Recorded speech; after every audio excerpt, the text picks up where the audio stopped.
If you love Baltimore sports, you'll love WNST.net. This is Monday Night Live from a High Top Centimonium.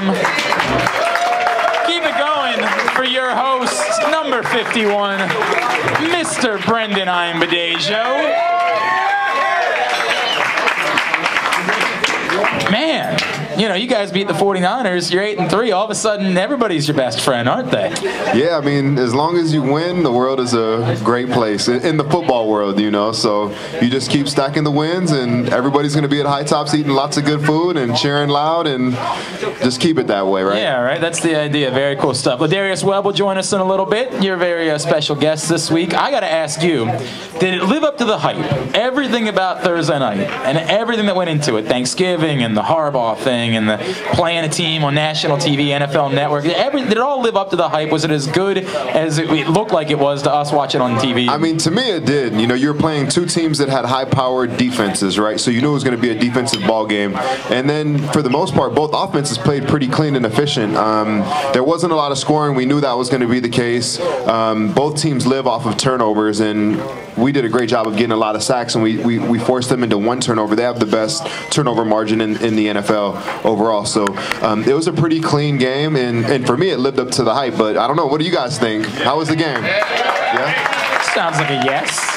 You ever been involved with a game where each team only touches the ball once in a total quarter? You ever been involved with anything like that before? No, did that happen? In the third quarter. Oh, yeah, we only got it once each because there was a couple drives, huh? Right, exactly. Yeah. I mean, it's pretty wild, right? It's just one of those. As the team's marching down the field, you know, as your team's marching down the field, as your offense is, you guys saying to each other something like, boy, just keep going, man. You want to hold on to it for 15 minutes, just go for it. That's exactly what I said every time. I was sitting there on the bench exhausted. I'd be like, come on, offense. I need you. I can't go out for a punt. Not right now. And boom, they get the first down. So I said it like the whole game. Everybody was making out an increased workload for you. Everybody was saying, oh, Brandon's going to have such a workload with no Ray Lewis and no Donnell Ellerbe. Was it? You know, how much more were you on the field on Thursday night than you would be usually? Well, you know, I'm usually on the field whenever a team's not in their base package, or if they're in a smaller package, you know, so you take out a tight end and put in a receiver, you take out a running back and put in a receiver, then I'm usually going to be in the game. Something they did earlier in the season, and they're still going to continue to do, is if they know it's going to be a run play, then they're like, okay, we'll take BA out, we'll leave him out, because they really want me in on all the special teams plays. You know, being the special teams leader and everything that I've done over the years as you know, the special team player that I've been, they want me on the field for every single special teams play. So typically, if a defensive guy gets tired, they'll spell him and they'll put somebody in for him on special teams. I was tired. I was like, Coach, I'm getting tired. They're like, all right, we'll take you out on defense. I'm like, oh, I'm good. You're like, it's the opposite. You can take me out on the next punt, though, if you want. I'm like, if you really want to take me out on kickoff return, I won't mind. Right. They're like, nah, you're going to be in there, but we'll take you out on defense. So. And you're known for your pass coverage as a linebacker. You're known as a guy who's very good against the pass. I think maybe the breakout star of the last couple weeks, how about Albert McClellan, man? How about how much he's been in there and really contributing at the linebacker position? Yeah, and his role is really similar to mine. He goes in there and he plays linebacker. He does a great job. Right now, he's starting on like the goal line and the jumbo packages.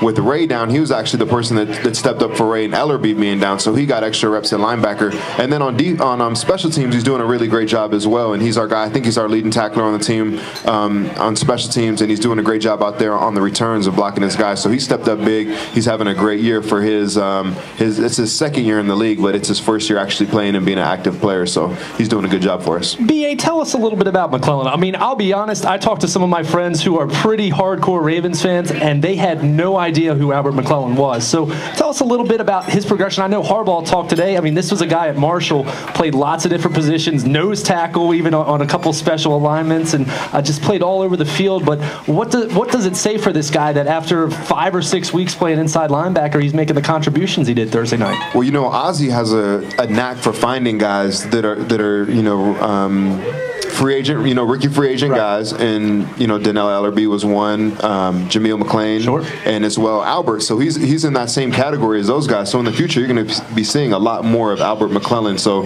it's good to get to know the guy now. I have to bring him out to High Tops and bring him on the show one of these Monday nights. But he's a guy that he can basically do everything on the field. He's a football player. He's really strong. He's fast and he's athletic. So there's not too many things that he can't do on the football field. You can put him at any position if you want him to block, if you want him to tackle, and do all those things that you really want every football player to be able to do is a basic fundamental of being a football player. And not everybody is a football player, especially when you're playing specialized positions, but he's one of those guys that can do it all. Do you take some extra pride in guys like that who have a background somewhat similar to you? I mean, you bounced around, struggled trying to find a position in this league and really establish yourself, and you see some young guys come along and doing the same thing you did.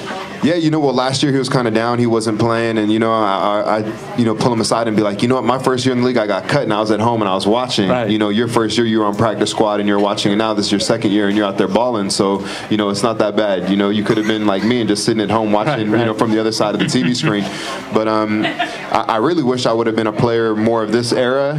Coming out as a young guy, a guy like Ozzie could have found me, and who knows what I could have done if, a team where I had coaches and a team that believed in me from day one. Right. Instead of having to prove myself and then get back into the league 4 or 5 years later and then getting traded and then, bouncing around a little bit. So I guess envious would be the word, but I'm proud, of the job that he's done. And I love being in an organization that's willing to find talent and let the best guys play. And it doesn't matter if you're a drafted guy, first, second round draft pick, or if you're a free agent guy like McClellan and Donnell Ellerbe and all these guys that go out there and they contribute just as much as guys that are drafted, and they give them the opportunity to do that. A lot of teams feel the pressure of having to play first and second round draft picks, but we don't really do that here. If you're the best player, then you're going to be on the field.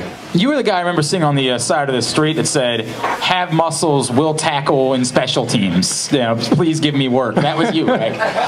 You were that guy? I mean, I don't even know if they'd even let me around the facility. They had those guys like, "Oh, we can't let him around here. He's too crazy." And then finally, when they started letting me play football, and then I just mellowed out, and they saw that I could play. But there's those guys that they don't have a chance, and you can look at them and you can see them running and jumping and lifting weights and doing all these things. And they're like, "Man, why isn't this guy playing? Like, what's the problem?" And I had many scouts, say that to me, when I had a workout with the scout, and then the teams didn't sign me. So the scouts can only do so much. You have to have a guy like Ozzie, a great GM, and coaches that are pulling for you to actually get you out there on the field, so you can actually have a job and do what you're supposed to do.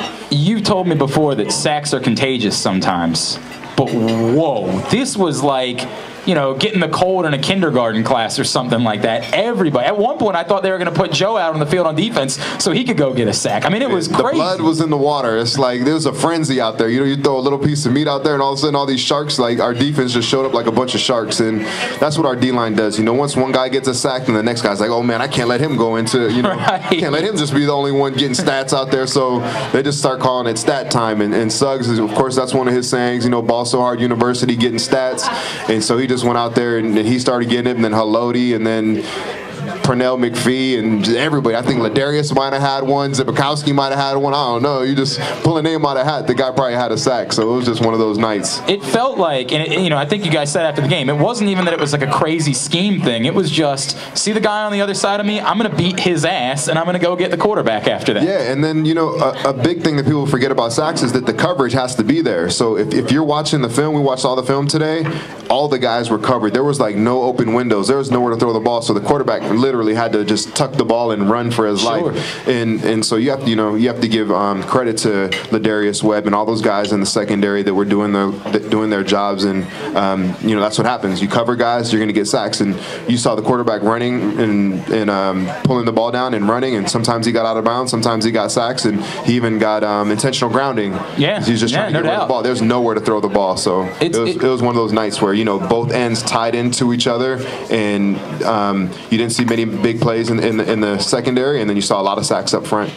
If you love Baltimore sports, you'll love WNST.net.